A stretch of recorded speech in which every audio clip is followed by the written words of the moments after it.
फ़क़द फ़ाज़ फ़ौज़न अज़ीमा। अम्मा बअद फ़इन्न अस्दक़ल हदीस किताबुल्लाह व अहसनल हदी हदी मुहम्मदिन सल्लल्लाहु अलैहि वसल्लम व शर्रल उमूरि मुहदसातुहा व कुल्ल मुहदसतिन बिदअह व कुल्ल बिदअतिन ज़लालह व कुल्ल ज़लालतिन फ़िन्नार। निहायत ही काबिल क़द्र मशाइख़ किराम, मुअज़्ज़ज़ हाज़िरीन मजलिस, बुज़ुर्गान दीन व मिल्लत, नौजवान साथियों और अज़ीज़ बच्चों, आज के इस इजलास में जिस मौजू पर आपके सामने चंद बातें पेश करना चाहता हूँ वो है मनहज सलफ़ की अहमियत और ज़रूरत। मोहतरम हाज़िरीन, हमारी ये मजलिस अहले हदीथों की मजलिस है, सलफ़ियों की मजलिस है। हम अपनी निस्बत सलफ़ सालिहीन की तरफ करते हैं और अपने आप को सलफ़ी कहते हैं। हम मनहज सलफ़ के मुत्तबईन हैं। हम दावा करते हैं कि हम मनहज सलफ़ पर चलने वाले लोग हैं। इसलिए ज़रूरत है कि मनहज सलफ़ की अहमियत क्या है, ज़रूरत क्या है, और हकीकत में मनहज सलफ़ को समझने में क्या हकीकत में हमने वो मेहनत की है जो होनी चाहिए थी, इसके ताल्लुक़ से अपना मुहासबा करना और अपना जायज़ा लेना, ये इस वक्त की बहुत अहम तरीन ज़रूरत है। मनहज सलफ़ की तरवीज व इशाअत और इसके तारुफ़ के लिए हकीकत में मदारिस के अंदर हो, चाहे इस तरह अवामी मजलिसों में हो, जलसों में और कॉन्फ्रेंसों में हो, वो मेहनत सर्फ नहीं की गई है जो इसका हक था। आप मदारिस के निसाब को देख लें। एक तालिब इल्म मदरसे के अंदर दाखिल होकर फारिग हो जाता है, 8 साल 10 साल की मुद्दत वहां पे लगाता है, लेकिन शादो नादिर ही कोई उनको खास किताब पढ़ाई जाती हो जो मनहज सलफ़ से ताल्लुक़ रखने वाली है। सलफ़ सालिहीन ने सलफ़ सालिहीन के मनहज को बयान करने के लिए अहले बिदअत से किन मसलों में उनके साथ निज़ा रहा है, जदाल और झगड़ा रहा है, उनके शुबहात को दूर करने के लिए जो किताबें तसनीफ की थी। अफसोस की बात यह है कि तलबा तो छोड़ दें, बहुत सारे असातिज़ा भी इन किताबों के नाम से वाकिफ नहीं होते, चे जाए कि उनको पढ़े हुए हों या आप तलबा के पढ़ाए हुए हों। सलफ़ सालिहीन की तरवीज व इशाअत में, मनहज सलफ़ की तरवीज व इशाअत में जो किताबें हमारे सलफ़ सालिहीन ने लिखी हैं, चाहे वो इमाम अहमद बिन हम्बल रहमहुल्लाह की अस्सुन्ना हो, इमाम बुखारी रहमहुल्लाह की खल्क़ व अफ़आलिल इबाद हो, इमाम तबरी रहमहुल्लाह की सरीहुस्सुन्ना हो, इमाम लालकाई रहमहुल्लाह की किताब शरह उसूल एतिक़ाद अहले सुन्नह वल जमाअह हो, इब्ने बत्ता अल-उक़बरी रहमहुल्लाह की किताब अल-इबाना हो या दूसरी किताबें हो। আসসালামু আলাইকুম। এটা কি ঈমানের দাবি? বুঝতে পারছেন না বলে হট্টগোল করতে হবে? যদি বুঝতে না পারেন তা সারাংশ আমি বলে দেব। একটু ধৈর্য সহকারে শুনুন। এত গুরুত্বপূর্ণ কথা হচ্ছে আর হট্টগোল শুরু করে দিয়েছেন। এটা ঈমানের দাবি নয়। একটু বসুন ইনশাআল্লাহ। তারপর তো আমাদের আইনুল হক সাহেব আছেন প্রধান বক্তা। इंशाअल्लाह सियाक़ व सबाक़ से आप बातें समझ जाएंगे, लेकिन गौर से सुने।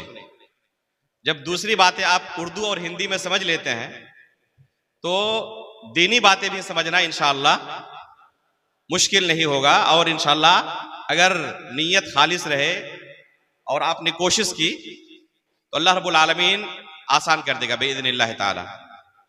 वैसे भी दीनी मजलिसों में बैठना एक मुस्तकिल इबादत है।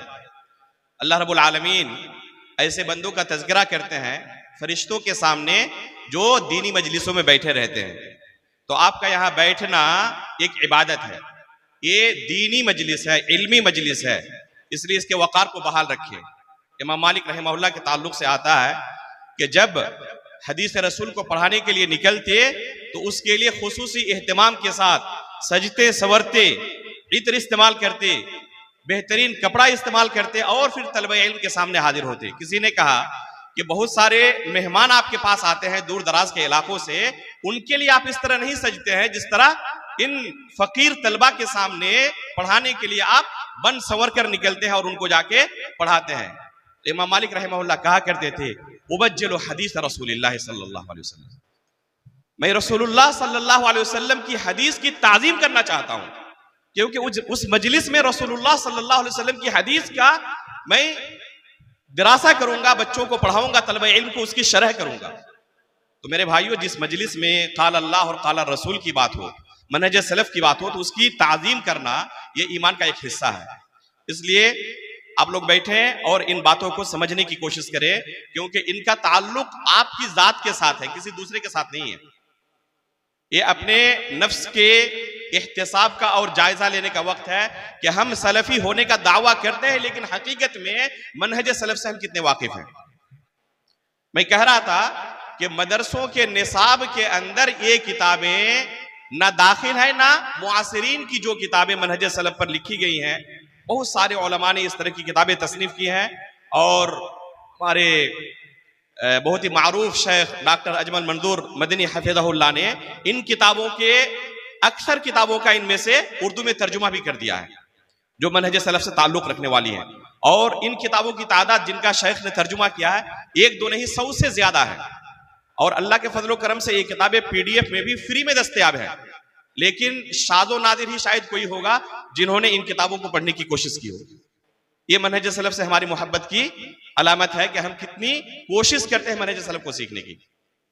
रसूलुल्लाह सल्लल्लाहु अलैहि वसल्लम ने अपनी जिंदगी में ही पेशीन गोई कर दी थी कि मेरी इस उम्मत के अंदर इख्तिलाफात होंगे, फिरके जन्म लेंगे। जिस तरह आज सहाबा इकराम एक जमात की शक्ल में एक मनहज पर, एक दीन पर कायम है, क़यामत तक इसी तरह एक मनहज और एक दीन पर कायम हो, ऐसा नहीं होगा। ये अल्लाह के रसूल सल्लल्लाहु अलैहि वसल्लम ने खुद पेशीन गोई कर दी थी, खबर दे दी थी कि यहूद 71 फिरकों में, नसारा 72 फिरकों में और मेरी उम्मत 73 फिरकों में तकसीम हो जाएगी। उनमें से हर एक फिरका जहन्नमी है सिवाय एक फिरके के। साहबा इकराम ने पूछा, अल्लाह के रसूल कौन सा फिरका है? तो रसूलुल्लाह सल्लल्लाहु अलैहि वसल्लम ने क्या फरमाया था? हुम्मा कान अलैहि अना अल-यौम व अस्हाबी, आज मैं और मेरे सहाबा जिस अकीदे व मनहज पर, जिस दीन पर कायम है, वही जमात नजात पाने वाली जमात होगी।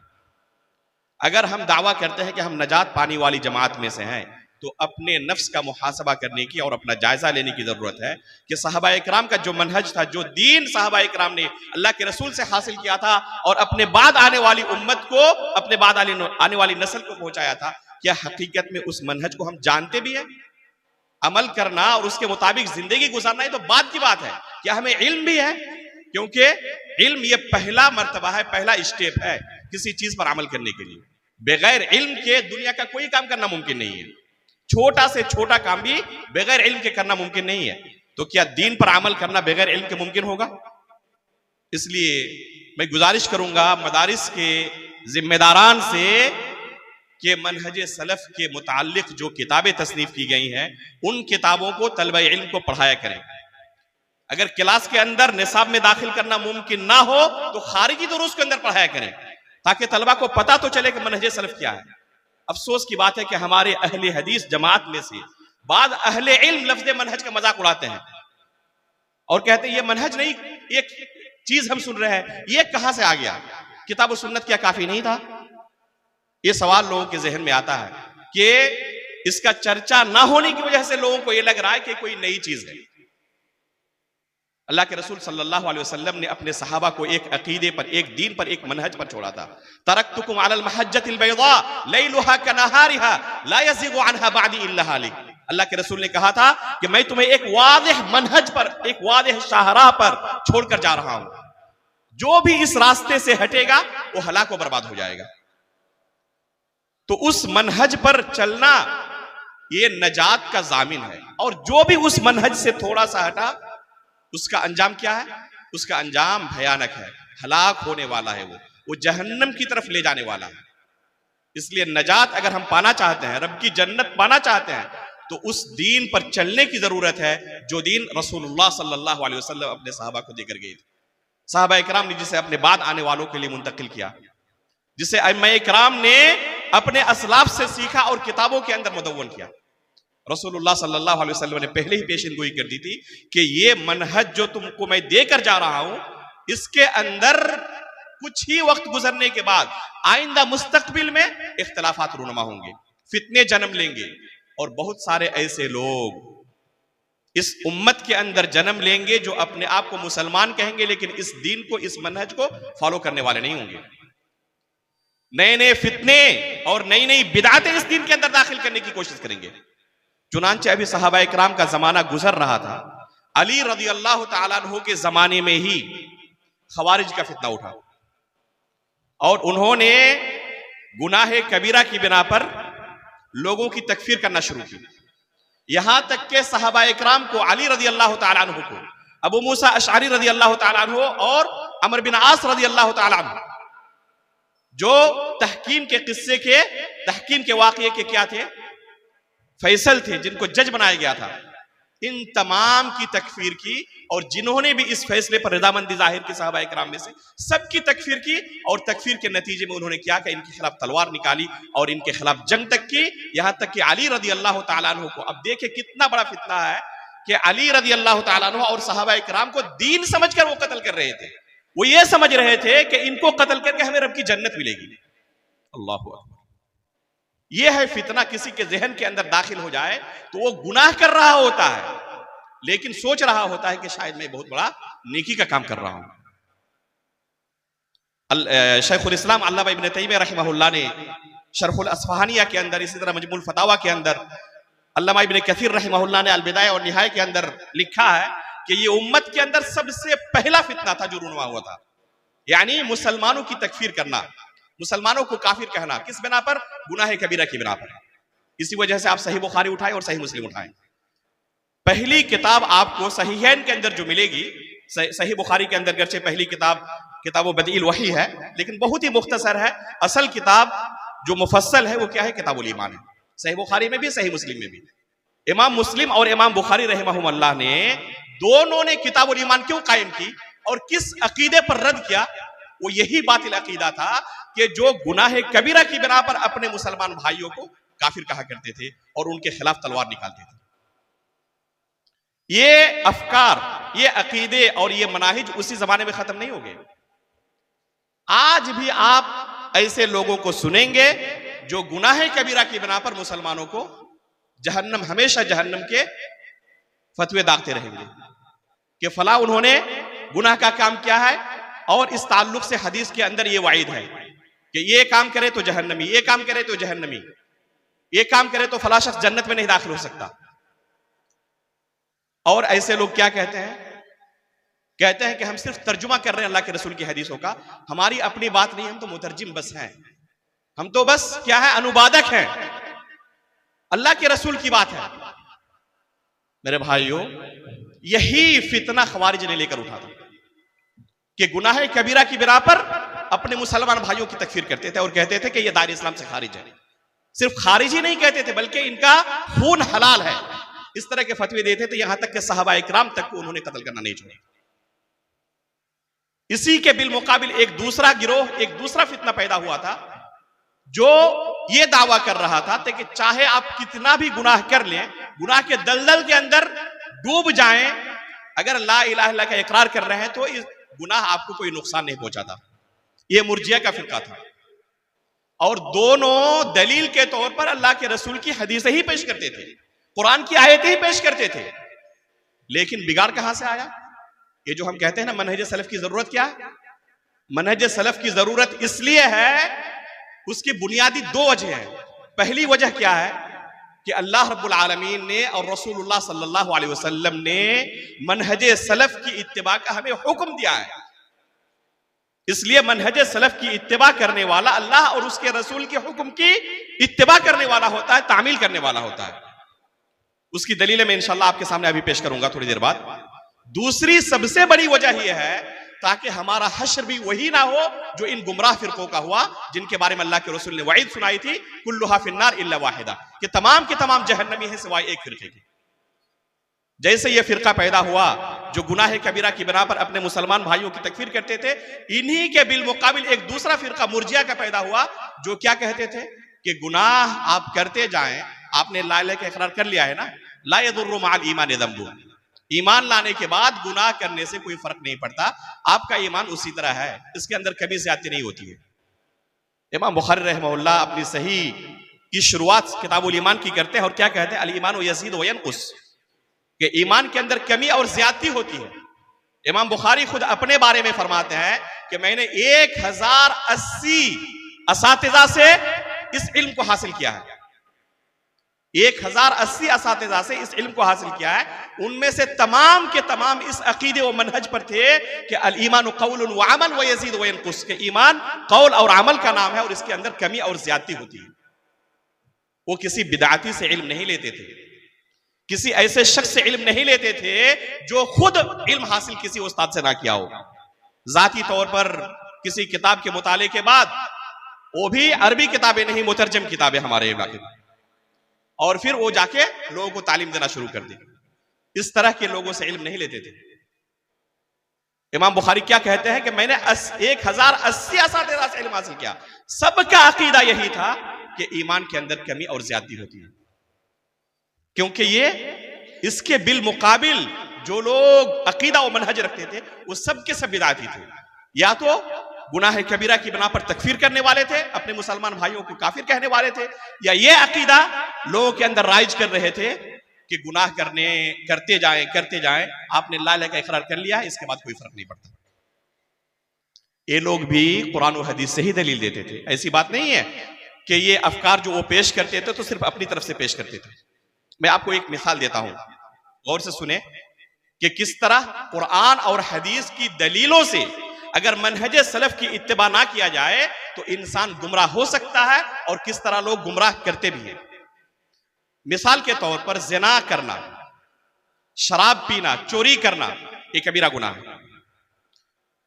खवारिज का फिरका जो गुनाह कबीरा की बिना पर मुसलमान भाइयों को काफिर कहते हैं, वो अल्लाह के रसूल की हदीस पेश करते हुए कहते हैं कि अल्लाह के रसूल ने कहा है, ला यज़नी ज़ानी हीना यज़नी व हुवा मुमिन, वला यस्रिक़ु सारिक़ हीना यस्रिक़ व हुवा मुमिन, वला यशरबुल खमरा हीना यशरबुहा व हुवा मुमिन। एक जिना करने वाला जिना करते वक्त मुमिन नहीं होता, चोरी करने वाला चोरी करते वक्त मुमिन नहीं होता, एक शराब पीने वाला शराब पीते वक्त मुमिन नहीं होता। कहते हैं देखो अल्लाह के रसूल ने खुद कहा है कि ये अमाल करने वाले, जिना करने वाले, चोरी करने वाले, शराब पीने वाले मुमिन नहीं है। अल्लाह के रसूल ने उनकी ईमान की नफी की है। पता चला कि गुनाह कबीरा करने वाला का ईमान खत्म हो जाता है, वो ईमान से खारिज हो जाता है। और दलील के तौर पर सही बुखारी और सही मुस्लिम की हदीस, अल्लाह के रसूल का कलाम। इसी के बिल मुकाबिल एक दूसरा गुमराह फिरका क्या है, मुर्जिया का, जो कहते हैं गुनाह करते जाए कोई फर्क नहीं पड़ता। वो भी अपने मौकिफ के लिए हदीस रसूल से ही, सहीहैन की अहादीस से ही दलील पेश करते हैं। चुनांचे अबू दर गिफारी रज़ियल्लाहु ताला अन्हु की मशहूर हदीस है, अल्लाह के रसूल सल्लल्लाहु अलैहि वसल्लम ने अपने सहाबा को खुशखबरी देते हुए कहा कि जिसने सिद्क़े दिल से ला इलाहा इल्लल्लाह का इकरार कर लिया वो क्या है, वो शख्स जन्नती है।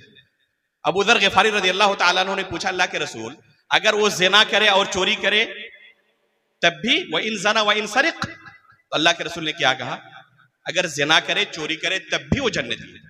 देखें उसी अमल के ऊपर अल्लाह के रसूल ने एक हदीस में क्या कहा है कि वो ईमान से खारिज, और दूसरी हदीस में ज़िना करे चोरी करे तब भी जन्नती।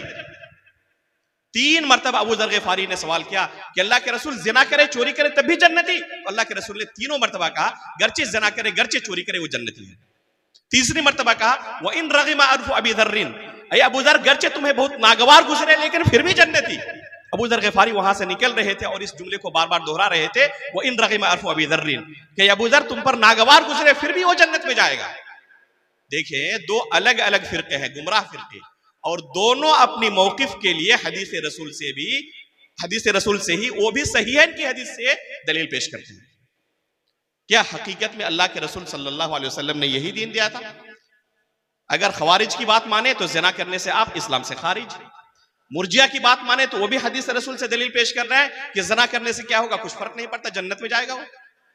जाहिर सी बात है कि अल्लाह के रसूल सल्लल्लाहु अलैहि वसल्लम इस तरह मुतजाद बातें नहीं करती, हमारी शरीयत इस तरह मुतजाद चीज पेश नहीं करती।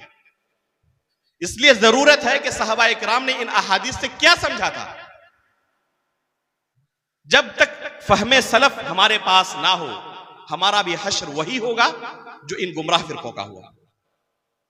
जिस तरह इन्होंने अपने मुसलमान भाइयों को काफिर कहना शुरू किया था, इसी तरह हमारे दरमियान भी इसी तरह के अफकार पैदा होंगे और अपने मुसलमान भाइयों को गुनाह कबीरा की बिना पर इस तरह जहन्नम की वईद हम सुनाते रहेंगे और यही कहते रहेंगे कि हम सिर्फ मुतरजिम हैं, अल्लाह के रसूल की हदीस पेश कर रहे हैं।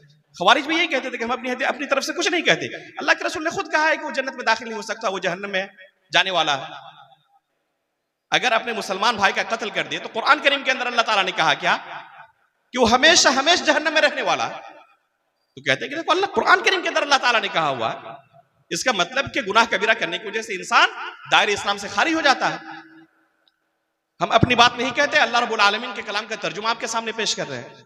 मेरे भाइयों, सिर्फ तर्जुमा काफी नहीं है, उस आयत का, उस हदीस का सही मफहूम क्या है, सलफ़े सालिहीन ने उससे क्या समझा है, यह बहुत जरूरी है देखना कि सलफ़े सालिहीन का फहम क्या था इन नुसूस के मुतालिक।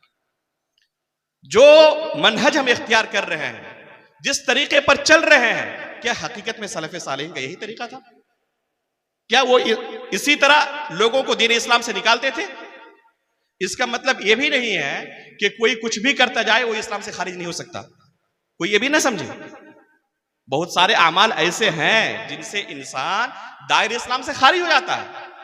कलमा ला इलाहा इल्लल्लाह का इकरार कर लेने से क़यामत तक के लिए वो कलमा ला इलाहा इल्लल्लाह का इकरार करने वाला बन जाए और मुवाहिद और मुसलमान बन जाए, ऐसी बात भी नहीं है।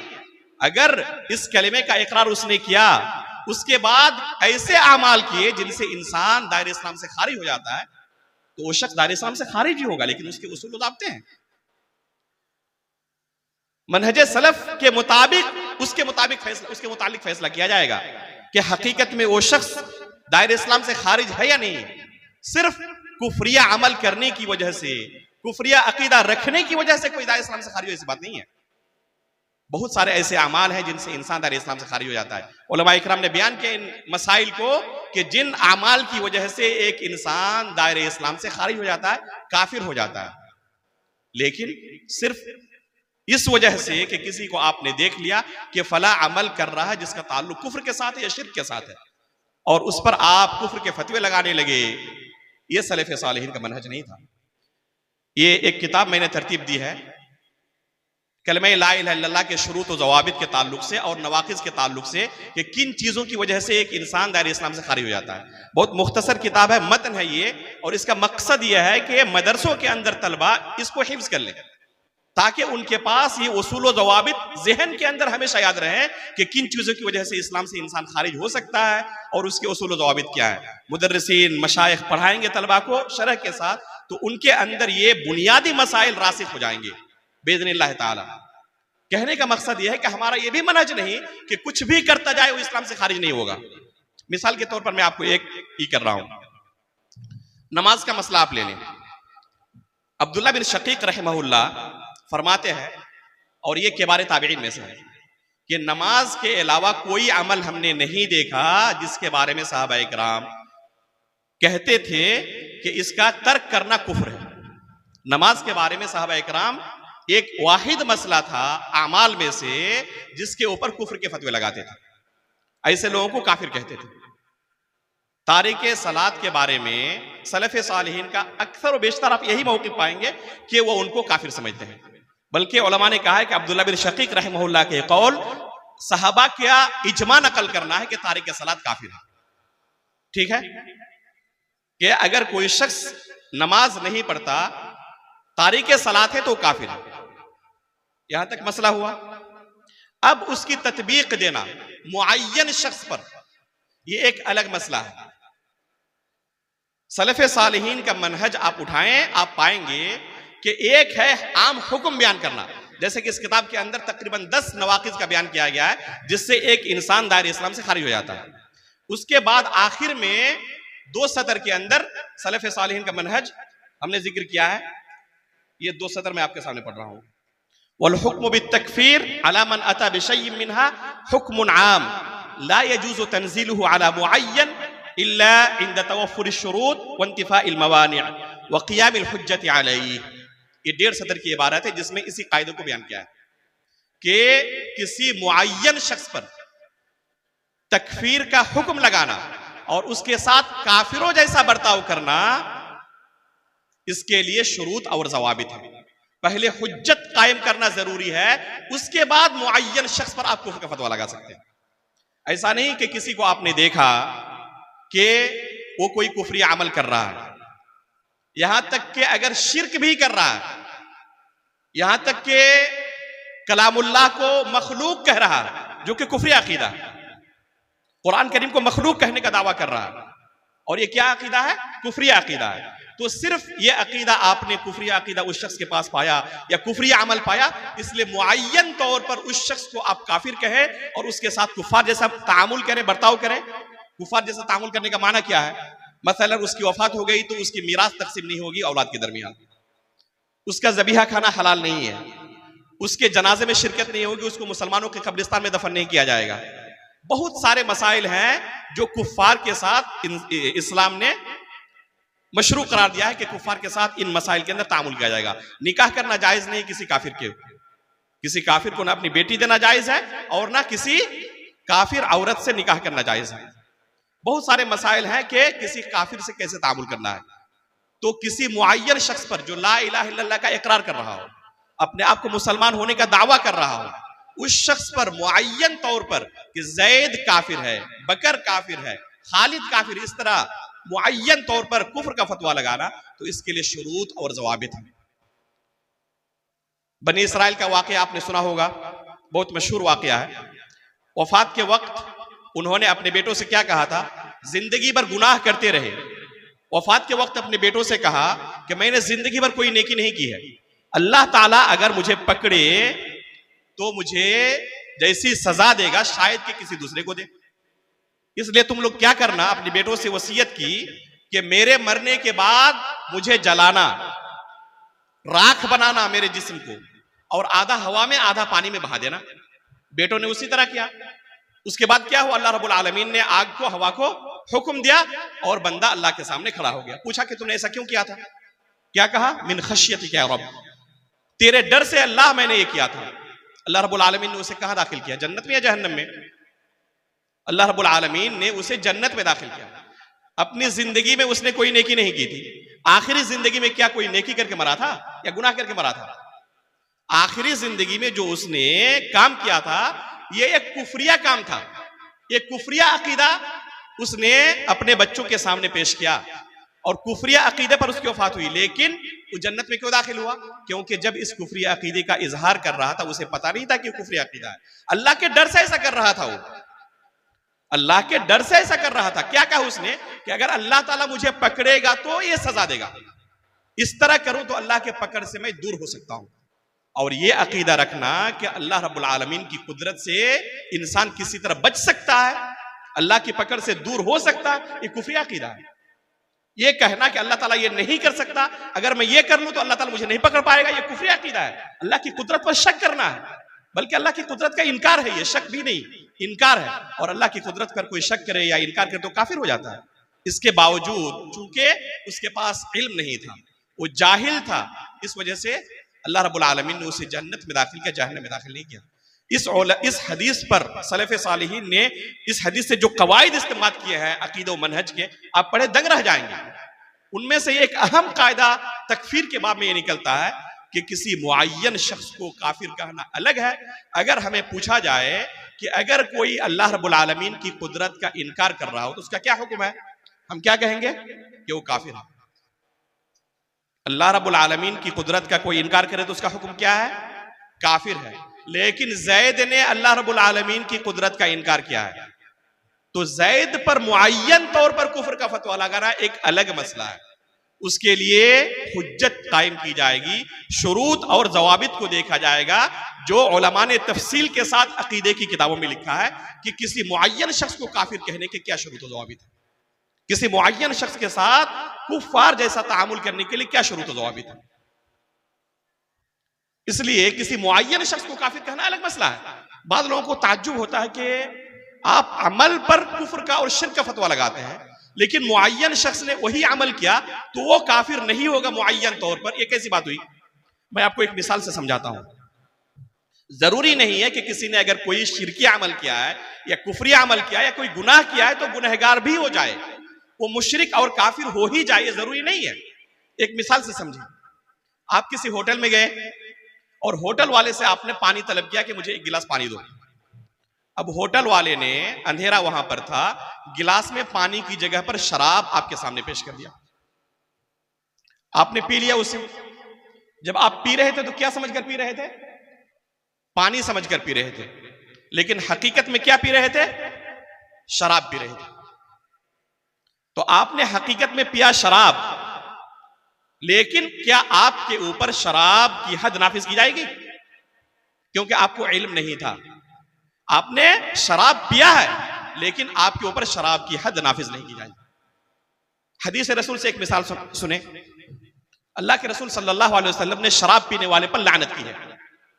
शराब पीने वाले पर खुद अल्लाह के रसूल सल्लल्लाहु अलैहि वसल्लम ने लानत किया है। शराब के बारे में 10 लोगों पर लानत की है, उनमें से एक कौन है? शराब पीने वाला।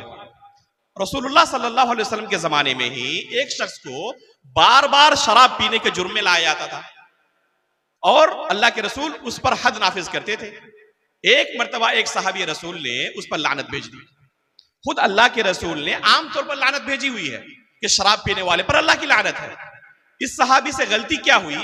अल्लाह के रसूल की जो लानत थी उमूमी लानत थी, लेकिन इस सहाबी ने उस आम लानत को एक खास शख्स पर चिस्पा कर दिया, उसको ऊपर नासिल कर दिया, उसको उस कायदे को लागू कर दिया। कहा कि तुम पर अल्लाह की लानत हो, कितनी बार तुम्हें अल्लाह के रसूल के पास लाया जा रहा है, इसके बावजूद तुम्हें शर्म नहीं आती? तो अल्लाह के रसूल ने फौरन कहा, ला तलअनहु फइन्नहु युहिब्बुल्लाह व रसूलहु, उस पर लानत ना भेजो, ये अल्लाह और उसके रसूल से मोहब्बत करता है। उस सहाबी ने क्या गलती की थी? खुद अल्लाह के रसूल ने शराब पीने वाले पर लानत भेजी है, लेकिन गलती उनसे ये हुई कि एक आम हुक्म को एक खास शख्स पर उसने लागू कर दिया और एक खास शख्स के ऊपर कह दिया कि तुम पर अल्लाह की लानत हो। अल्लाह के रसूल ने फौरन मना किया कि उस पर लानत ना भेजो, ये अल्लाह और उसके रसूल से मोहब्बत करता है। तो जरूरी नहीं है कि कोई गुनाह कर रहा हो तो गुनाह करने वाला गुनहगार हो ही जाए। हो सकता है कि उसके पास उज़्र हो, वो तावील करने वाला हो, वो जाहिल हो, या उसके पास लाइल्मी हो, वो इस चीज को कुफ्र ना समझ रहा हो और उसके पास दलील अब तक वाज़ेह ना हुई हो। मुअय्यन शख्स पर कुफ्र का फतवा लगाना आम हुक्म की वजह से जायज नहीं है। उसकी मैं आपको 2 मिसालें पेश करता हूं। इमाम अहमद बिन हम्बल रहमहुल्लाह के जमाने में एक बहुत बड़ा फितना जाहिर हुआ था, खल्क़े कुरान का फितना, बहुत बड़ा फितना था। यहां तक के जो खलीफे वक्त थे, मुअतज़िला और जहमिया वगैरह ने इनके ऊपर ऐसा कंट्रोल कर लिया था कि खलीफे वक्त को इस बातिल अकीदे का असीर बना लिया था, इस बातिल अकीदे का मानने वाला बना लिया था। तो खलीफे वक्त भी इस बातिल अकीदे को कबूल कर चुका था कि कुरान करीम क्या है? मखलूक है। हालांकि कुरान करीम क्या है? सलफ़ सालिहीन का अकीदा यह है कि कुरान मखलूक नहीं, अल्लाह का कलाम है। कुरान अल्लाह रब्बुल आलमीन का कलाम है और अल्लाह के कलाम को या अल्लाह की किसी सिफत को मखलूक कहना यह कुफ्र है। जो उलमा इकराम थे उन्होंने फौरन इस अकीदे का सलफ़ सालिहीन ने रद्द किया। खलीफे वक्त ने अपने पावर के बल पर जोर जबरदस्ती लोगों को यह अकीदा कबूल करवाना शुरू किया। यहां तक कि अगर कोई इनकार कर देता उस पर कोड़े बरसाते, जेल में डाल देते, कत्ल कर डालते। यहां तक कि जब इमाम अहमद बिन हम्बल रहमहुल्लाह के पास आए, उन्होंने इनकार कर दिया। इमाम अहमद बिन हम्बल रहमहुल्लाह को सख्त तरीन सजाएं दी गई इस बातिल अकीदे को कबूल ना करने की वजह से। यहां तक कि जल्लाद मारते मारते इमाम अहमद बिन हम्बल रहमहुल्लाह को थक जाता और कहता कि मैं अभी थोड़ा आराम करने के लिए जा रहा हूं, फिर आकर मारूंगा। मारने वाला थक जाता, इसके बावजूद इमाम अहमद बिन हम्बल रहमहुल्लाह ने अपनी जबान से इस कुफरिया कलमे का इजहार नहीं किया, इस कुफरिया कलमे को कबूल नहीं किया उसने, इमाम अहमद बिन हम्बल रहमहुल्लाह ने। इसके बावजूद इमाम अहमद बिन हम्बल रहमहुल्लाह इन लोगों को जो उनको सजाएं देते थे, एक कुफरिया अकीदा को कबूल करने पर मजबूर कर रहे थे, उन लोगों को इमाम अहमद बिन हम्बल रहमहुल्लाह ने काफिर नहीं कहा। उनके लिए नमाज में दुआएं करते थे, बल्कि किसी ने कहा कि आप इजाजत दे, हम इनके खिलाफ बगावत करके इनका तख्ता पलट देते हैं। और किसी मुस्लिम हाकिम के खिलाफ बगावत करना यह जायज नहीं, हराम है, खुरूज हराम है जब तक कि वो मुसलमान है। इल्ला अन तरौ कुफ्रन बवाह, अल्लाह के रसूल ने कहा है, यहां तक कि वाज़िह तौर पर कुफ्र देख लो, इंदकुम मिनल्लाहि बुरहान, अल्लाह रब्बुल आलमीन की दलील तुम्हारे पास एकदम खुली हुई हो, कोई शको शुबा ना हो कि ये कुफ्र है, और लोगों को ये ना लगे कि मुसलमानों को क्या कर रही है, काफिर कर रहे हैं। इमाम अहमद बिन हम्बल रहमहुल्लाह ने कहा नहीं, इनके खिलाफ खुरूज जायज नहीं है, बल्कि खुद मैं अपनी नमाजों में सजदे में उनके लिए दुआएं करता हूं।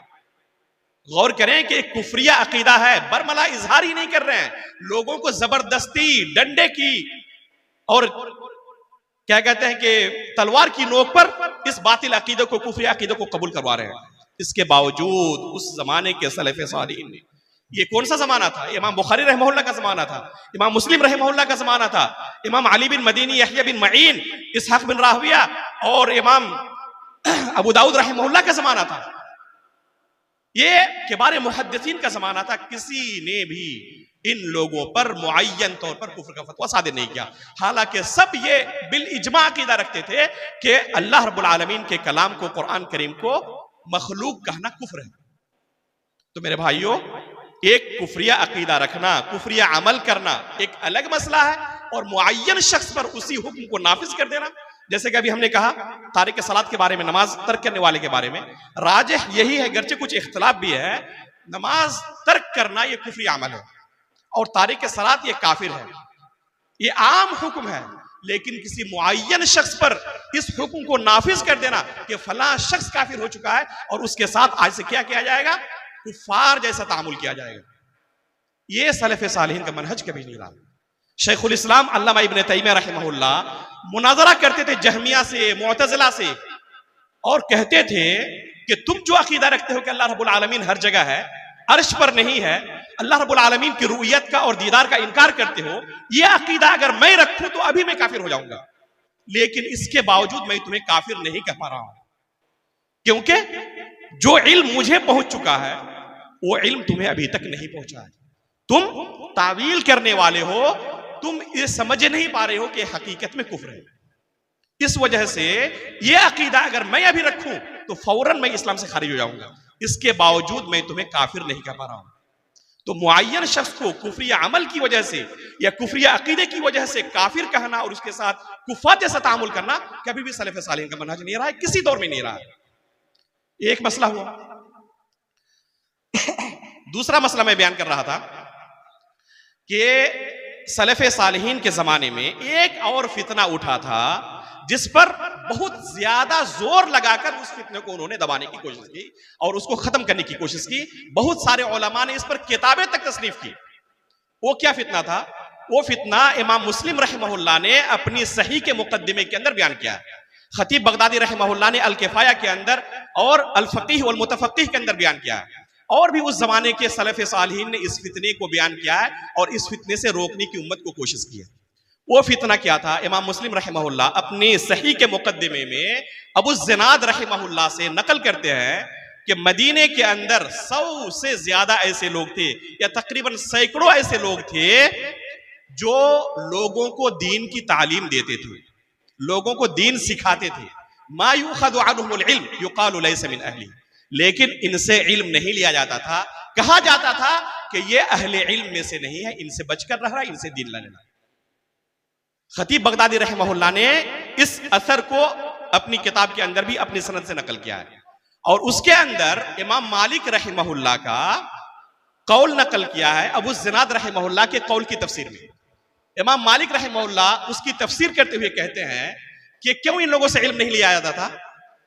अदरकतु बिल मदीनति मिअतन कुल्लुहुम मामून ला युखज़ु मिनहुल इल्म युक़ालु लैसा मिन अहलिही।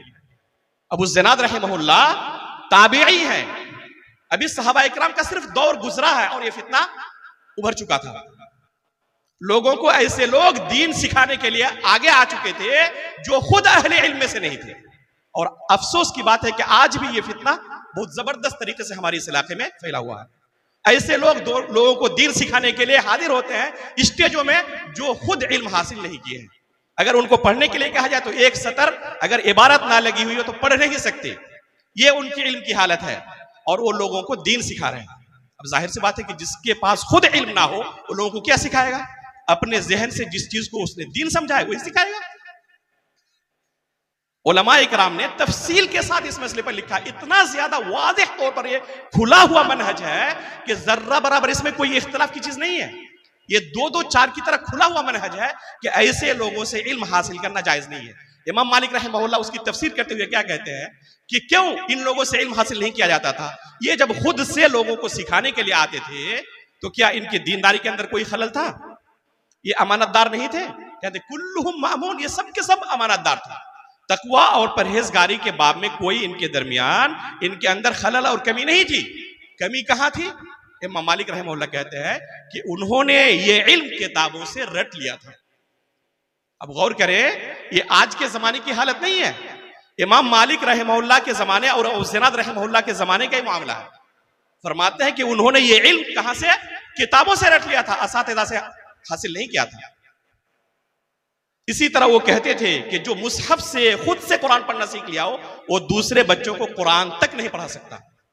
जो खुद से इल्म हासिल कर लिया हो उस्ताद के पास आकर बैठकर उसको एक लंबी मुद्दत से हासिल ना किया हो वो लोगों को दीन नहीं सिखा सकता। अब्दुल्लाह बिन औन रहमहुल्लाह मशहूर ताबिईन में से हैं। वो फरमाते हैं ला युखदुल इल्म इल्ला अमन शुहिदा लहु बित्तलब। इल्म सिर्फ उसी से हासिल किया जाएगा जिनके बारे में गवाही दी जाती हो कि वो हकीकत में तालिब इल्म रहा है, वो सीखा है पहले इस इल्म को, उसके बाद आकर लोगों के सामने जाहिर हुआ है। अल्लामा शौकानी रहमहुल्लाह ने तफसील के साथ फर्क बयान किया है कि किनको मुतालिम कहा जाएगा जो लोगों को दीन की तालीम नहीं दे सकता और किसको आलिम कहा जाएगा जो लोगों को दीन की तालीम दे सकता है। अब तफसील के साथ पढ़ें। मैंने बहुत ज्यादा इस मसले पर लिखा है। जो मेरे पेज को फॉलो करते हैं या फ्रीलांसर के अंदर सिर्फ आप देख ले उन मज़ामीन को जो इस मसले से मुताल्लिक है, जो लोगों को दीन सिखाते हैं लेकिन खुद उन्होंने दीन नहीं सीखा है। सलफ़ सालिहीन ने इस मुताल्लिक कितना जबरदस्त मौक़िफ़ अपनाया था। बल्कि सलफ़ सालिहीन कहते थे कि सिर्फ वही लोग मुजरिम नहीं है जो इस तरह की कोशिश करते हैं, जो उनको मौका देते हैं वो भी मुजरिम है। बल्कि हुक्मरान वक्त को कहते थे कि इनके ऊपर वाजिब है कि उनके ऊपर पाबंदी लगाएं और उनको मौका ना देना। लेकिन अफसोस की बात है कि आज ये फितना दोबारा बहुत ज्यादा सर उठा रहा है और एक बहुत बड़ी तादाद इन लोगों के पीछे फरिफ्ता है। जरूरत है कि इस फितने का कलाकमा किया जाए और इसको खत्म किया जाए, दूर किया जाए। एक तीसरा फितना जो सहाबा इकराम के जमाने में ही ज़ुहूर पजीर हुआ था। सही मुस्लिम की पहली हदीस आप उठाएं, सही मुस्लिम की पहली हदीस किताबुल ईमान की, एक मुकद्दमा जैसे खत्म होता है असल किताब शुरू होती है। पहली हदीस जो इमाम मुस्लिम ने किताबुल ईमान के अंदर रिवायत की है उसके अंदर एक बहुत बड़े फितने का तज़किरा किया है। वो फितना क्या है? हुमैद बिन अब्दुर्रहमान अल-हिमयरी और यहया बिन यामुर, ये दो ताबिई हैं। ये बसरा के इलाके से आते हैं, कहां? मक्का मुकर्रमा, और आपस में उस फितने का चर्चा करते हैं जो उनके इलाके में जाहिर हो चुका था। वो कौन सा फितना था? मैंने अभी शुरू में आपके सामने हदीस पढ़ी थी कि अल्लाह के रसूल ने खुद ये तंबीह की थी कि मेरी इस उम्मत के अंदर फिरके पैदा होंगे। हमेशा जिस मनहज को मैं देकर तुम्हें जा रहा हूं इस मनहज पर आखिर तक तुम कायम नहीं रहोगे सब के सब लोग। बल्कि एक हदीस के अंदर अल्लाह के रसूल ने कहा कि क़यामत तक मेरी उम्मत में एक जमात ऐसी होगी जो हक पर कायम होगी। लोग मुखालिफत करेंगे लेकिन उनकी मुखालिफत की वजह से उनको कोई नुकसान नहीं पहुंचा पाएंगे। तो एक जमात अल्लाह के फजल से क़यामत तक कायम रहने वाली है और आज भी अल्हम्दुलिल्लाह ऐसी जमात मौजूद है और वो जमात अहले हदीस और सल्फी जमात की शक्ल में अल्लाह के फजल करम से दावत के मैदान में, दीन के मैदान में डटे हुए हैं और लोगों की मुखालिफत की कोई उनको परवाह नहीं होती अल्लाह के फजल करम से। तो अल्लाह के रसूल ने खुद ये पेशेनगोई की थी कि हमेशा पूरी उम्मत इसी मनहज पर बाकी रहे, ऐसा नहीं होगा, फितने पैदा होंगे। चुनांचे सहाबा इकराम के जमाने में ही, जैसे कि मैंने अभी थोड़ी देर पहले कहा, खवारिज का फितना पैदा हो चुका था। उसके बाद और एक बहुत बड़ा फितना पैदा हुआ जो इस सही मुस्लिम की पहली हदीस के अंदर इमाम मुस्लिम रहमहुल्लाह ने बयान किया। वो कौन सा फितना था? यहया बिन यामुर और हुमैद बिन अब्दुर्रहमान अल-हिमयरी, ये दोनों आए थे बसरा से, आपस में चर्चा कर रहे हैं कि काश के यहां मक्का में कोई सहाबी रसूल मिल जाते और हम उनसे अपने इलाके में जो फितना जाहिर हुआ है उसके मुतालिक सवाल कर लेते। यहां से उलमा की अहमियत पता चल रही है, यहां से उलमा की अहमियत पता चल रही है। इस मसले को खुद ताबईन के किबार उलमा में से हैं, लेकिन हल नहीं कर रहे हैं, सहाबा रसूल को तलाश रहे हैं। और हकीकत में एक सलफी और एक अहले हदीस की यही पहचान होती है कि वो किसी मसले के ताल्लुक से जानकारी लेनी हो तो क्या करता है, वो उलमा की तरफ रुजू करता है, खुद से फैसला नहीं कर लेता। इस वाक़े को बयान करने से पहले एक वाक़या और मैं बयान कर देता हूं ज़िमनी तौर पर। खुद सहाबा इकराम की जिंदगी में आप देखें एक नमूने को। उक़बा बिन हारिस रज़ी अल्लाह तआला अन्हु मक्का के अंदर मौजूद थे। अल्लाह के रसूल सल्लल्लाहु अलैहि वसल्लम हिजरत करके मदीना आ चुके थे। ये अभी मक्का में मौजूद हैं और अभी तमाम सहाबा इकराम पर हिजरत फर्ज नहीं हो गया था, हिजरत फर्ज नहीं हो गई थी, बल्कि बहुत सारे ऐसे थे जो मुस्तज़अफ़ीन, जिनको अल्लाह ने कुरान में कहा है कि इनको अल्लाह ताला ने छूट दिया हुआ था, जब तक ये कमजोर हैं तब तक उनके लिए रुखसत है, मक्का में क़याम कर सकते हैं, लेकिन जैसे ही उनकी हालत सुधरे वो हिजरत करके मदीना आ जाएं। बहरहाल उक़बा बिन हारिस रज़ी अल्लाह तआला अन्हु और बहुत सारे सहाबा इकराम अभी भी मक्का में मौजूद थे। यहां तक कि अल्लाह के रसूल के चचा अब्बास रज़ी अल्लाह तआला अन्हु, अब्दुल्लाह बिन अब्बास रज़ी अल्लाह तआला अन्हु, उनका पूरा खानदान, बल्कि खानदान में से बहुत सारे लोग आखिरी वक्त अल्लाह के रसूल सल्लल्लाहु अलैहि वसल्लम की जिंदगी के उन्होंने हिजरत किया था। तो बहुत सारे सहाबा इकराम अभी मक्का में मौजूद थे। उनमें से एक कौन थे? उक़बा बिन हारिस रज़ी अल्लाह तआला अन्हु। एक दिन का मामला है कि एक खातून उनके घर में आकर कहती है कि मैंने आपको और आपकी बीवी दोनों को दूध पिलाया है। एक खातून की गवाही है बस, और गवाही किनके सामने पेश कर रहे हैं? एक सहाबी रसूल के सामने। हम में से कोई होता तो क्या करता? फौरन इंटरनेट में सवाल लिख के सर्च कर लेता और खुद से फतवा ले लेता। वहां पर सहाबा इकराम भी मौजूद थे, खुद सहाबी रसूल है। ज्यादा से ज्यादा क्या करता? कुरान हदीस देख लेता। अल्लाह रब्बुल आलमीन ने सूरह बकरा की जो लंबी आयत है उसके अंदर खुद बयान किया हुआ है गवाही के उसूल और ज़वाबित को, कि दो लोगों की गवाही जरूरी है किसी मामले में। अगर मर्द ना हो, औरत हो, तो दो औरत एक मर्द के बिल मुकाबिल, और यहां पर सिर्फ एक औरत है। हम फौरन इज्तिहाद करते कि तुम सिर्फ एक औरत हो, तुम्हारी गवाही का कोई एतबार ही नहीं शरीयत की निगाह में, फौरन उसको हम रद्द कर देते। नहीं, इस सहाबी ने ऐसा नहीं किया। क्या किया? फौरन वहां से रखते सफर बांधा मदीने के लिए, अल्लाह के रसूल के पास वहां से सफर करके आए सिर्फ एक मसले के लिए। आज उलमा को हम फोन करते हैं, वो जवाब नहीं देते तो नाराज हो जाते हैं कि उन्होंने जवाब नहीं दिया। इतनी तौफीक नहीं होती कि जो मशहूर उलमा इलाके के अंदर मौजूद हैं वो फीस भी नहीं लेते। डॉक्टर के पास जाएं तो फीस भी लेते हैं, ये फीस भी नहीं लेते, फ्री में आपको आपके दीनी मसाइल का हल पेश करते हैं। फिर भी इतनी तौफीक नहीं होती कि उनके पास जाएं और जाकर उनसे इस मसले का हल करें। खुद से इंटरनेट से सर्च करके हम मुफ्ती बन जाते हैं, या ज्यादा से ज्यादा अपने ही घर के करीब की कोई मिल जाए तो उसी से मसला हल कर लेते हैं। उन्होंने ऐसा नहीं किया, वहां से सफर करके आए, अल्लाह के रसूल के पास पूरा वाकया बयान किया। अल्लाह के रसूल ने कहा कैफ़ वक़द क़ील, जब एक खातून खुद अपने बारे में गवाही दे रही है कि मैंने दूध पिलाया है, इसके बावजूद उस औरत के साथ कैसे रह सकते हो तुम? फौरन उन्होंने अपनी बीवी को तलाक दे दी। अब गौर करें कि अगर खुद से वो इज्तिहाद कर रहे होते और इस आयत के मुताबिक फैसला कर रहे होते तो क्या करते? उसी बीवी के साथ हमेशा रहते और एक नाजायज ताल्लुकात वहां पर जिंदगी भर कायम किए हुए रहते। तो ये है उलमा की अहमियत।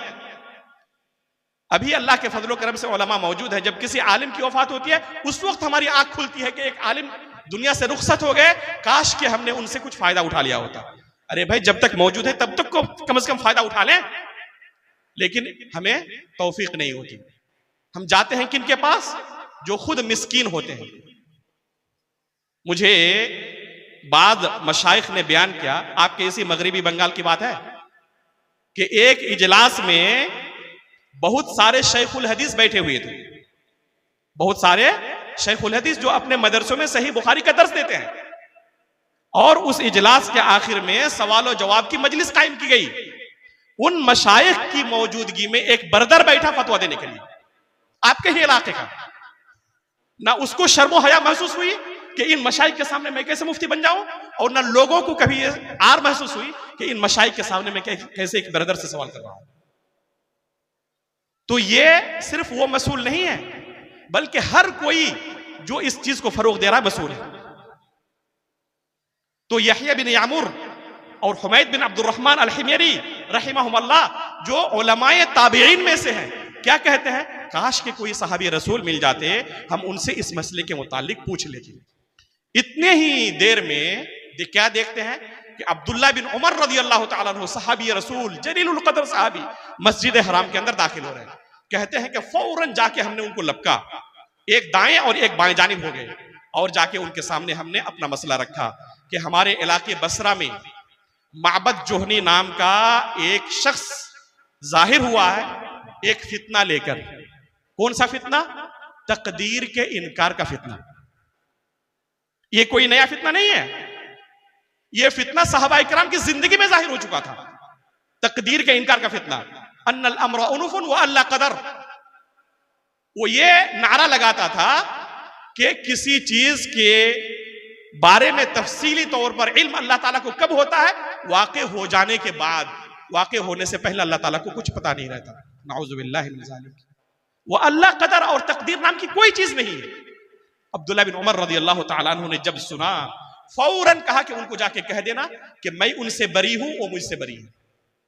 हकीकत में अहले बिदअत के साथ एक सलफी आलिम का यही तामुल होना चाहिए, एक सलफी शख्स का यही तामुल होना चाहिए कि अहले बिदअत के साथ गठ जोड़ करके ना रहें, बल्कि वो मुझसे बरी है, मैं उनसे बरी हूं।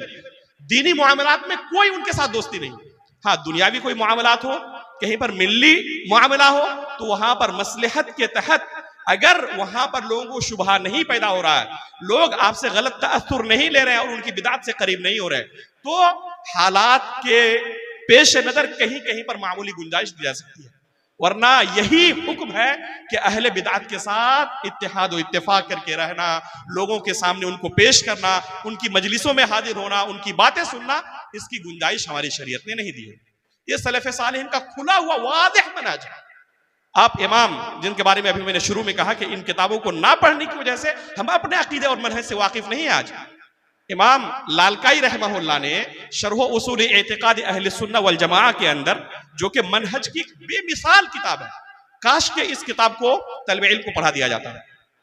एक दो नहीं, तकरीबन 200 नुसूस जिक्र किए हैं सलफ़े सालिहीन का मनहज जिक्र करते हुए कि अहले बिदअत से किसी भी तरह का ताल्लुक रखना, उनकी मजलिसों में हाजिर होना, उनके दुरूस में हाजिर होना, उनको लोगों के सामने पेश करना जायज नहीं है। अब्दुल्ला बिन उमर रज़ियल्लाहु ताला ने फौरन कहा, उनको जाकर कह देना कि मैं उनसे बरी हूं, वो मुझसे बरी हूं, उनके साथ मेरा कोई ताल्लुक नहीं है।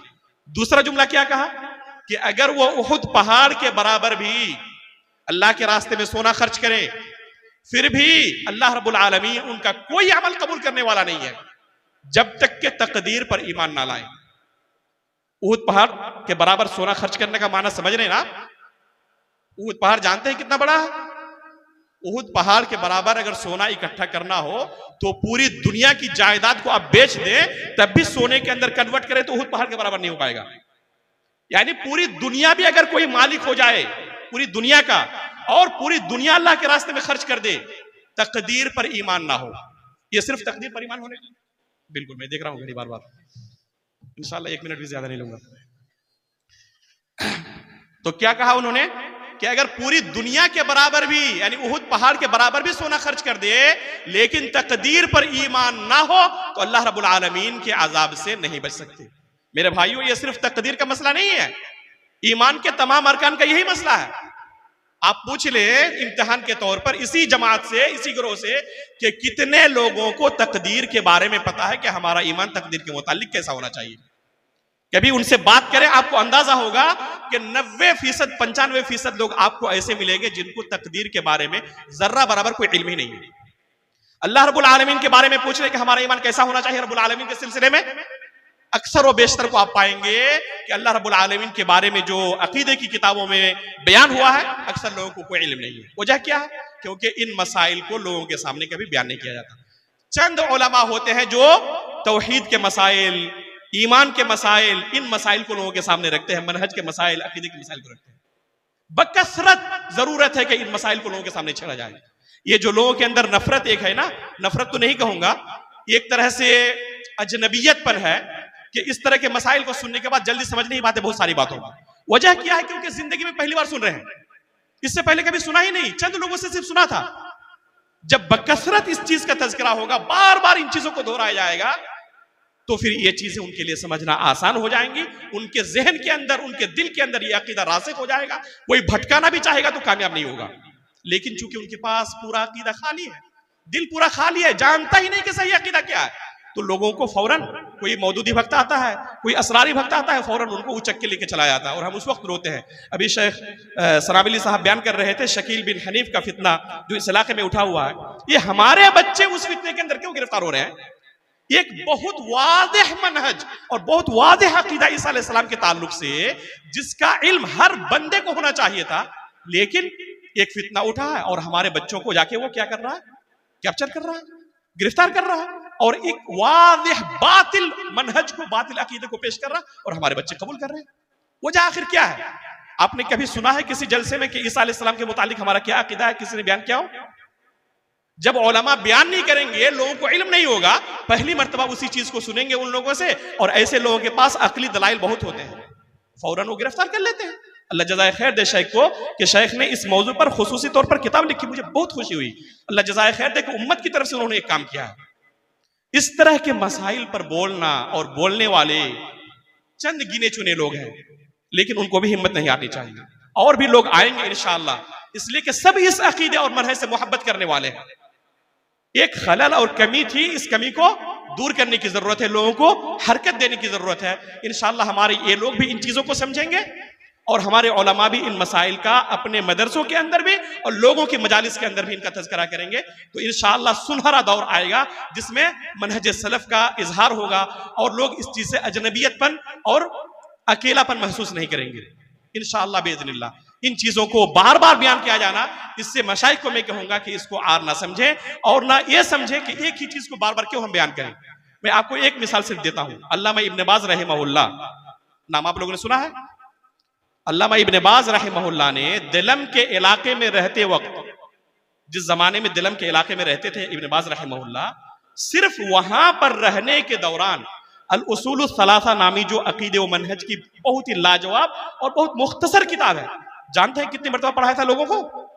100 मरतबा से ज्यादा। इतने बड़े अल्लामा, दुनिया के सबसे बड़े आलिम, और उन्होंने आर महसूस नहीं की कि एक छोटी किताब लोगों को बार बार पढ़ाने से क्या फायदा होगा, 2 मरतबा 5 मरतबा पढ़ा दिया काफी है। लेकिन जानते थे हमारे उलमा कि इन मसाइल का तज़किरा किस कदर ज्यादा करना चाहिए। 100 मरतबा से ज्यादा इब्न बाज रहमहुल्लाह ने सिर्फ अल उसूल सलासा को लोगों को पढ़ाया था। और आज हम अगर 1 मरतबा पढ़ा लेते हैं, 2 मरतबा किसी मौजू पर, अकीदे के मौजू पर बोल लेते हैं, तीसरी बार बोलने में खुद अजीब लगता है कि उसी चीज को फिर कैसे लोगों के सामने दोहराएं। मेरे भाइयों, ना घबराएं, बार बार लोगों के सामने तज़किरा करते रहें। कुरान करीम के अंदर अल्लाह रब्बुल आलमीन ने हमें यह तालीम दी है, सूरह फातिहा को हम बार बार दोहराते हैं नमाज के अंदर। क्यों? क्योंकि इसके पीछे मकसद है। ऐसे ही अल्लाह रब्बुल आलमीन ने उसका हुक्म नहीं दिया है। अल्लाहु अकबर का लफ्ज दिन में कितने मरतबा आप दोहराते हैं? कहें लफ्ज अल्लाहु अकबर रोजाना दिन में कितनी मरतबा दोहराते हैं? तकरीबन 250 से 300 मरतबा हर मुसलमान बंदा दोहराता है। अजान होती है, अल्लाह अकबर की सदा आती है। इकामत के अंदर नमाज खड़ी होती है, अल्लाह अकबर कह के एक रुकन से दूसरे रुकन में मुंतकिल होते वक्त फिर अल्लाह अकबर। नमाज खत्म हुई, सुभान अल्लाह, अल्हम्दुलिल्लाह, अल्लाहु अकबर। इस तरह कितने मरतबा आप दोहरा लिए 5 नमाजों में? 250 से 300 मरतबा। ये जो बार बार आपकी जिंदगी में रोजाना 250-300 मरतबा एक कलमे को दोहराया जा रहा है बगैर किसी मकसद के, उसके पीछे कोई मकसद नहीं है, अजीम मकसद है। लेकिन इस मकसद को वाज़ेह करने वाले कितने लोग हैं? कभी आपने सुना कि अल्लाहु अकबर इस जुमले के पीछे अल्लाह रब्बुल आलमीन के क्या क्या मकासिद हो सकते हैं? उलमाए किराम ने बयान किया इन चीजों को। लेकिन अफसोस की बात है, ना इनका तज़किरा स्टेजों से किया जाता है, ना तलबा के सामने मदरसों के अंदर किया जाता है। जरूरत है कि हम अपने दावती मिशन का रुख अकीदे और मनहज की तरफ बहुत ज्यादा मोड़ें। अल्लाह रब्बुल आलमीन से हम दुआ करते हैं कि अल्लाह रब्बुल आलमीन हमें तौफीक अता फरमाए। जो बातें हमने यहाँ पर सुनी, अल्लाह रब्बुल आलमीन इन्हें समझने और इनके मुताबिक चलने और आखिरी सांस तक अकीदे सलफ, मनहज सलफ पर बाकी रहने की तौफीक अता फरमाए। जब हमारी वफात हो तो ईमान की हालत पर हमारी वफात हो और नबीयीन, सिद्दीकीन, शुहदा व सालिहीन के साथ हमारा हश्र हो। आमीन। तक़ब्बल या रब्बल आलमीन। व सल्लल्लाहु अला नबिय्यिना मुहम्मद। जज़ाकुमुल्लाहु खैरन जज़ा। अल्हम्दुलिल्लाह।